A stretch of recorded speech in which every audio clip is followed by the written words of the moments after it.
hari ini. Semuanya sudah siap? Di sini Kak Maria tidak sendiri, Kak Maria dengan Kak Vera. Hai Kak. Kita akan memulaikan ibadah kita. Kak Maria undang untuk adik-adik semuanya bangkit berdiri. Kita akan siapkan hati kita mau menyembah Tuhan. Adik-adik, kita akan menaikkan pujian kita yang berkata, Aku mau cinta Yesus selamanya. Dengan sikap penyembahan, kita naikkan pujian ini dan bersungguh-sungguh.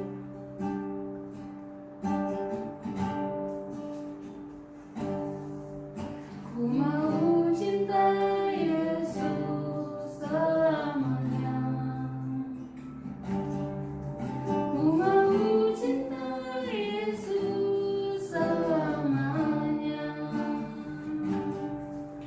Meskipun badai silih berganti dalam hidupku, ku tetap cinta Yesus selamanya. Ku mau cinta Yesus selamanya.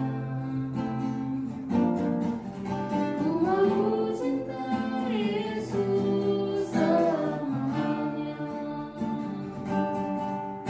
Meskipun badai silih berganti dalam hidupku, ku tetap cinta Yesus selamanya. Katakan ya Allah, ya Allah, Bapa, ini aku anakmu, layakkanlah seluruh hidupku.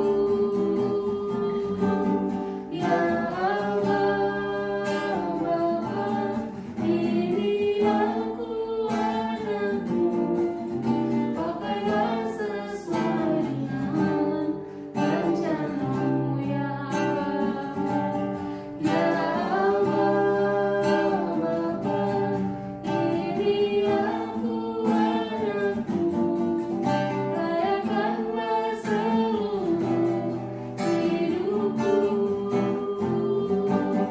Ya Allah, Bapa, ini aku anakmu, pakailah sesuai dengan rencanamu.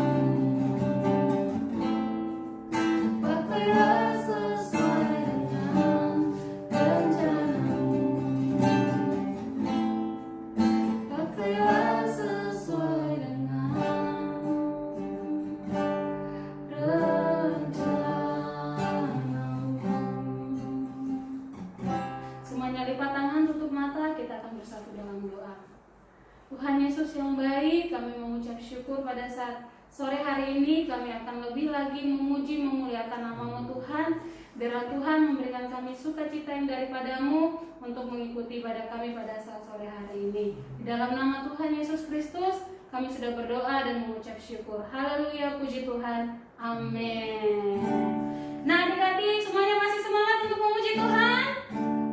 Pasti masih semangat semuanya. Kita akan menyanyi pakai gerakan, jadi adik-adik masih tetap dalam keadaan berdiri semuanya. Kita akan nyanyi pujian kita yang berkata, Jalan serta Yesus. Semuanya ikut gerakan kakak-kakak di sini ya.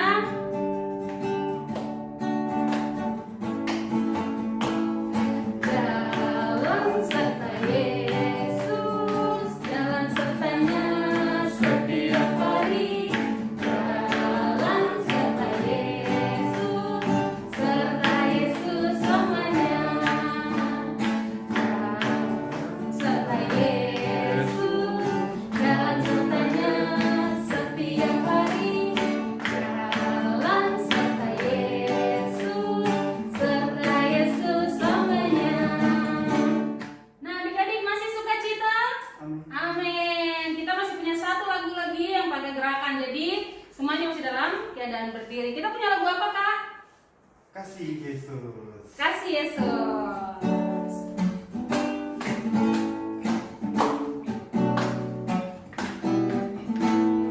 Kasih Yesus, indah-indah, oh indah. Kasih Yesus, indah-indah, oh indah. Kasih Yesus, indah-indah, oh indah. Kasih Yesus, indah-indah, oh indah.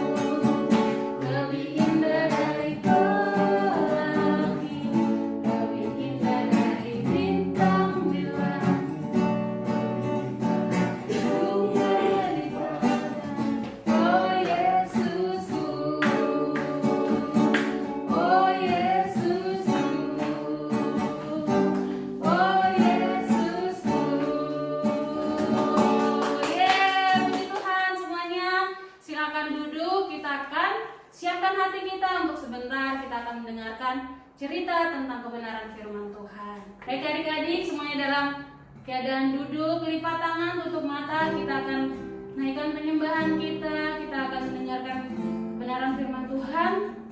Kita angkat pujian kita yang berkata, firman-Mu pelita bagi kakiku.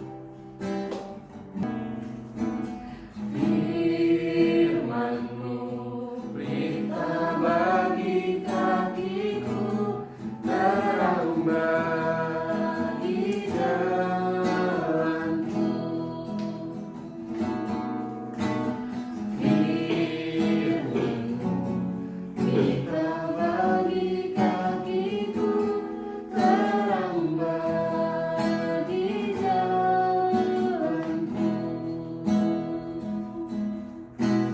Waktu ku bimbang dan hilang jalanku, tetaplah Kau di sisiku,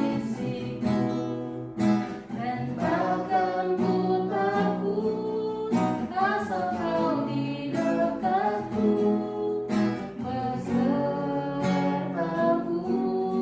selamanya.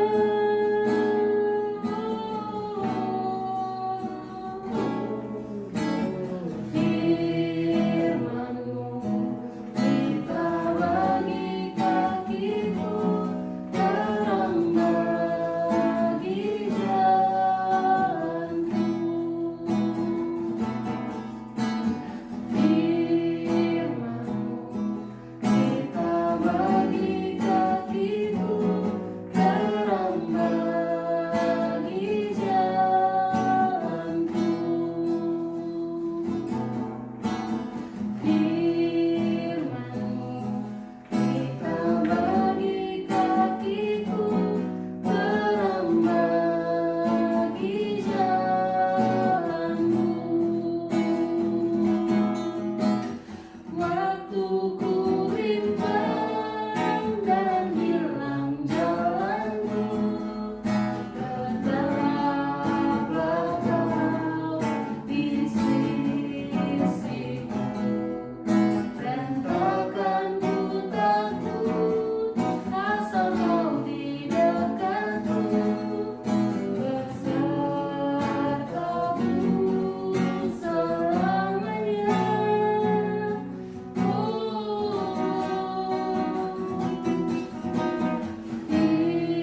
Firman-Mu pelita bagi kakiku, terang bagi jalanku. KPR akan membawa kita dalam doa untuk kebenaran firman Tuhan. Mari sama-sama kita berdoa. Tuhan Yesus, terima kasih Tuhan Yesus pada sore hari ini Tuhan Yesus. Kami telah memuji, menyembah Kau Tuhan Yesus. Tiba saatnya kami akan mendengarkan firman-Mu Tuhan Yesus. Kiranya Kau berkati hamba-Mu yang akan membawakan firman-Mu. Hanya di dalam nama Tuhan Yesus Kristus. Haleluya. Amin. Halo adik-adik semua, kakak mau tanya nih, kalian tahu nggak kalau Tuhan Yesus itu dulunya adalah seorang tukang kayu. Dia dapat membuat pintu dan bangku dan barang-barang lain dari kayu. Tapi semenjak dia bertemu dengan Yohanes Pembaptis di tepi sungai Yordan, dia sudah tidak bekerja lagi sebagai tukang kayu. Begitu juga dengan Petrus dan para murid lainnya dulu bekerja sebagai penangkap ikan. Tapi setelah Yesus memanggil mereka dan mengikuti dia, mereka tidak lagi pergi untuk menangkap ikan. Dan juga salah seorang murid Yesus, yaitu Matius, dulu itu pekerjaannya pemungut pajak. Tapi semenjak Yesus memanggilnya, dia juga meninggalkan pekerjaannya dan tidak lagi memungut pajak. Nah, mereka ini bersama-sama mengikuti Yesus, pergi ke desa-desa, ke kota-kota untuk menyampaikan banyak hal luar biasa tentang Tuhan Bapa di surga. Itu sebabnya Yesus dan muridnya udah gak bisa bekerja lagi seperti sebelumnya. Mereka sangat sibuk untuk menolong banyak orang, memberitakan kabar baik, sampai kadang mereka gak punya waktu untuk makan. Dan mereka juga gak dapetin uang loh untuk pekerjaan ini. mereka bisa hidup. Kadang ada orang yang menolong mereka, memberikan uang. Uang itu disimpan di dalam tas dan dipegang oleh Yudas. Kadang-kadang orang memberikan mereka buah dan roti, makanan, dan mengundang Yesus dan para muridnya buat datang ke rumah, buat makan. Tiap harinya mereka mendapatkan cukup makanan, walaupun mereka tidak bekerja, tapi mereka dicukupi. Ada saja yang menawarkan makanan, yang menawarkan uang. Yesus selalu mengajarkan kepada muridnya agar jangan khawatir tentang apapun, tetapi percaya saja kalau Bapa yang di sorga akan mencukupkan semua kebutuhan. Dia juga mengatakan kepada mereka, jika kita melakukan pekerjaan Bapa di sorga, Dia akan memelihara kita. Lihat, Bapa di sorga aja memelihara burung-burung di udara, memelihara bunga-bunga, yang gak bisa cari makan sendiri, yang gak bisa menanam sendiri, diberi makanan dan tumbuh dengan indah. Nah, sama Bapa di surga juga akan memberikanmu makanan dan pakaian yang kamu perlukan. Percaya saja padanya, katakan padanya apa yang kamu perlukan dan Dia akan menyediakan. Nah, terus jika kamu cerita nih, suatu hari Yesus dan para muridnya kembali ke Kapernaum, di mana keluarga Petrus tinggal. Dia berpikir, aku mau pulang ke rumah, aku mau ketemu keluargaku dulu nih, mumpung di sini. Aku juga ingin tahu nih keadaan ibu mertuaku. Nah, tapi saat dia sedang berpikir demikian, seseorang datang, mendekati dan menarik bajunya. Apakah yang orang ini inginkan dari Petrus? Orang itu adalah seorang Yahudi pemungut pajak. Setahun sekali setiap laki-laki Yahudi yang berumur 20 tahun ke atas harus membayar 2 dirham untuk bait Allah di Yerusalem. Apakah gurumu membayar pajak? Kata orang itu kepada Petrus. Iya, dia bayar, kata Petrus. Tapi saya ingat dia belum membayar pajak tahun ini. Waduh, dari mana dapat uang untuk bayar pajak ya? Sementara Tuhan Yesus dan murid-muridnya tidak bekerja. Lalu saat mereka tiba di kota, Yesus berkata kepada Petrus, tadi kamu berbicara dengan pemungut pajak ya? Terus kata Petrus, iya guru, aku berbicara dengan pemungut pajak. Apakah guru membayar pajak? Saya juga belum tahu guru. Lalu Yesus memandang Petrus dan berkata, aku anak Allah, tidak harus membayar pajak. Tapi aku tidak mau menjadi batu sandungan bagi pemungut pajak. Aku akan membayar pajak. Sekarang kamu ke danau, kamu lempar kail, kamu pancing ikan. Ikan pertama yang kamu dapat, buka mulutnya, lalu di situ kamu akan temukan koin di dalamnya. Dan uang itu cukup untuk membayar pajak kita berdua. Petrus hampir tidak percaya dengan perintah Yesus. Uang koin dari mulut ikan. Tapi dia tetap melakukan apa yang diperintahkan Tuhan Yesus. Dia mengambil pancing dan berjalan ke danau. Lalu melemparkan pancingnya ke danau. Dan tidak perlu menunggu lama, ada seekor ikan yang besar di ujung pancingnya. Ia segera menariknya. Kemudian dia membuka mulutnya. Tahukah kamu? Wow, dia benar-benar menemukan uang koin seperti yang dikatakan Tuhan Yesus. Hebat sekali ya, Tuhan Yesus luar biasa. Sampai Petrus pun jadi takjub dan berkata, yes, Yesus tuh benar. Aku gak perlu khawatir akan apapun. Tuhan akan memberikan yang aku perlukan, walaupun itu keluar dari mulut ikan sekalipun. Lalu Petrus mengambil uang itu dan ikan itu untuk makan malam.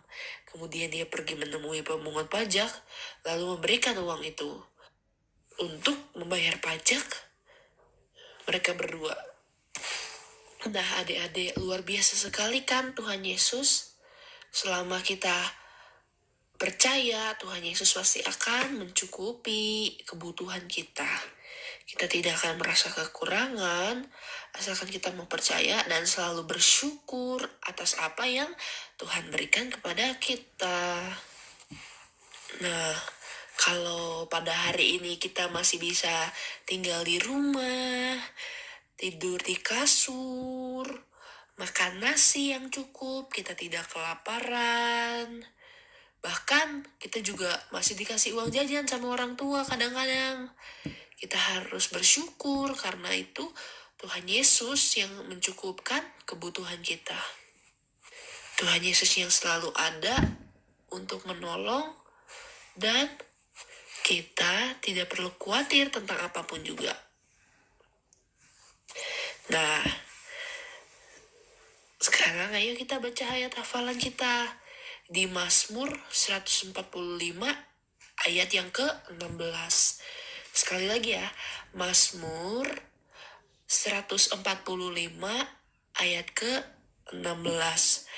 Engkau yang membuka tanganmu dan yang berkenan menyenangkan segala yang hidup.